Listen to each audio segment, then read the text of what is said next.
ISIS its whole entire life? What? Hold on, hold on, hold on. Seriously. Well, have a listen for yourself. You tell the story about how you tried to find out what they call the Mossad when they deal with publicly? I thought it was a reasonable question, but the trouble is you can't pick up the phone book. There's no Langley in Israel that you can look up, CIA, or in our case, the Mossad.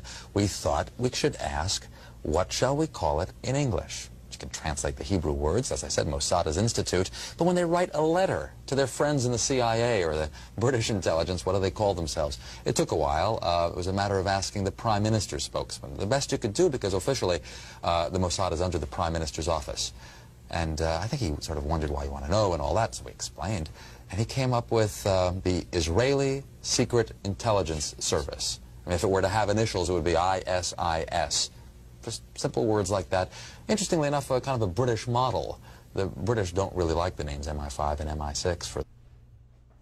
Did you get that? ISIS. ISIS. Israeli Secret Intelligence Service. You fools. What? Now you're gonna tell me that this al-Baghdadi guy is an Arab leader of a caliphate? Come on. I'm sorry, but just sit down and shut your mouth, because you already know where I'm going to go with this. Yes, he is Jewish, and his name is Simon Elliott. Edward Snowden has already released documents proving that, and a French newspaper has already reported on this.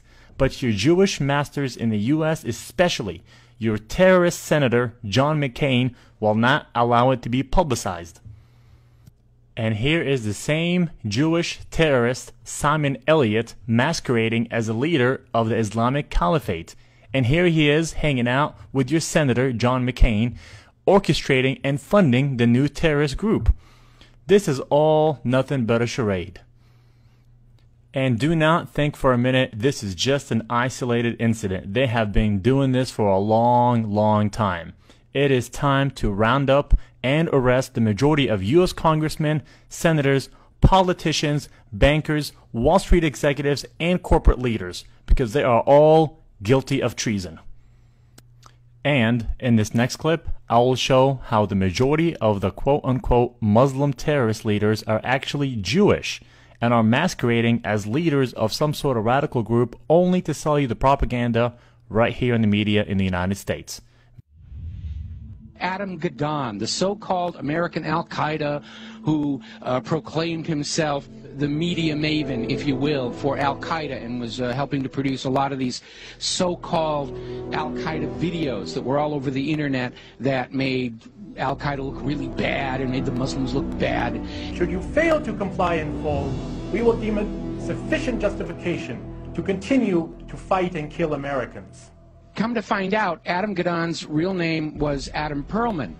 And not only was he, in fact, Jewish, he was the grandson of a member of the board of the Anti-Defamation League.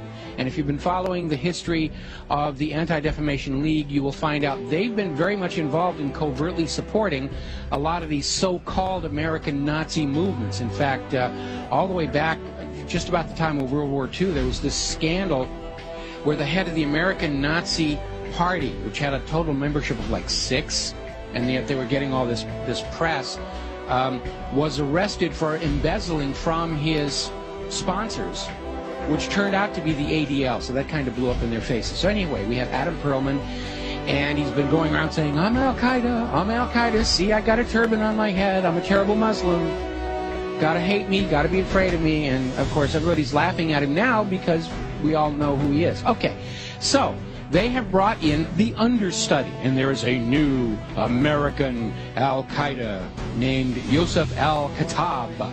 Ooh, big scary name, and they've got a picture of him out there where he's holding all these guns and knives, and he's dressed up like a wannabe Rambo, and he's scowling at the camera, and he supposedly has this website with things in it, like pictures of the Statue of Liberty with an axe buried in the back of the head. I mean, very heavy-handed, very over-the-top. There was also a link to a puppet show mocking Danny Pearl's beheading. Take a look.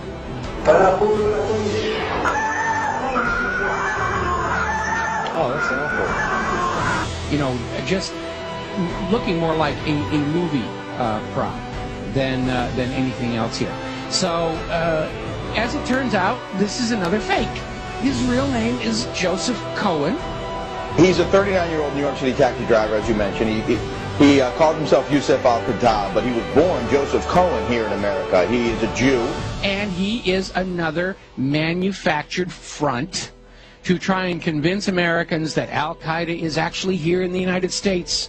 And this is why we've got to be doing this, doing surveillance on the American people and reading their email and listening to their phone calls and all this stuff, because you never know when we're going to get into a situation with the American Al-Qaeda. And it's all a front. It's a fake. He's up there. He's there to try and create an enemy that doesn't really exist in order to justify the totalitarian treatment of the American people and to encourage us to go and attack them before they kill us. They're already here on the home front. We've got to go bomb those gosh darn Muslims, because they're infiltrating America, and they're ripping tags off of couch cushions, and they're causing global warming, and we've got to go and it's nonsense. It's all war propaganda.